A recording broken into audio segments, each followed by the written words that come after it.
ಇಲ್ಲಿ ನೋಡ್ರಿ ಈ ಸೊಳ್ಳೆ ಮೇಲೆ ಹೌದನ್ರಿ ಸೊಳ್ಳೆ ಮೇಲೆ ಇವೆಲ್ಲ ಹಾಕಿದ್ರೆ ಸೊಳ್ಳೆ ಆಗ್ತವೆ.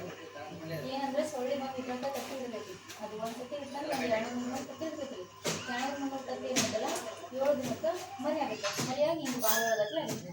ಈಗ ಇದು ನಾಳೆ 2-3 ದಿನ ಇದು ಸೊಳ್ಳೆ ಹಿಂಗಾಗಿ ಹಾಕ್ತೈತಿ. ಫಸ್ಟ್ ಈಗ ಬಾಳೋದಾದ್ರೆ ಓಡಾಡ್ತಾವೆ ಓಡಾಡೋಕೆ ಆಗ್ತವೆ. ಆಗಿ ಹಿಂಗಾಗಿ ಹಿಂಗೆ ಎಷ್ಟು ಸೊಳ್ಳೆ ಆಗೈತಿ. ಇದಾಗ 14 ದಿನ ತಗೊಂಡೈತಿ. ಈಗ ನೀರು ಯಾವಾಗ ಹೇಳಿದ್ರೆ ಒಂದು ಮಳೆ ಬಂದದ್ದು ಅದು ಚೆನ್ನಾಗಿ ಇದ್ರಾಗ ನೀರಿದು ಹಂಗ ಹಾಕಿರೇನ ಕ್ಲೀನ್ ಮಾಡಿರ್ತಾರೆ. ಈಗ ಇದನ್ನ ಏನ್ ಮಾಡ್ರಿ ಅಂದ್ರೆ ಈಗ ನೀರು ಇದನ್ನೆಲ್ಲ ಮಾಡ್ಕೊಂಡು ಖಾಲಿ ಆದ್ಮೇಲೆ ಸ್ವಲ್ಪ ಕೆಳಗೆ ಏನಿದಿಲ್ಲ ಬ್ರಷ್ ಗಿಶ್ ಹಾಕಿ ತಿಂತೀವಿ. ಬ್ರಷ್ ಹಾಕಿರ್ಬೇಕಂದ್ರೆ ಅದು ಸೊಳ್ಳಿದು ಇರ್ತಾವಲ್ಲ ಮೂಲ್ಯಾಗ ಕುಂತಿರ್ತಾವಲ್ಲ. ನೀವು ಬ್ರಷ್ ಹಾಕ್ತಿಲ್ಲ ಅಂದ್ರೆ ಅವು ಅಲ್ಲೇ ಉಳಿದ್ಬಿಡ್ತಾವೆ. ನೀವು ಇದು ಸ್ವಚ್ಛ ಮಾಡಿದ್ರೆ ಒಳ ನೀರು ಹಾಕಿದ್ರೆ ನಾವು ಮತ್ತೆ ಮರಿ ಆಗುತ್ತವೆ. ಅದಕ್ಕೆ ಏನ್ ಮಾಡ್ರಿ ಬ್ರಷ್ ಹಾಕಿ ತಿಕ್ಕಿ ಸ್ವಚ್ಛ ಒಣಗಿಸಿ ಒಂದಿನ ಒಣಗಿಸಿ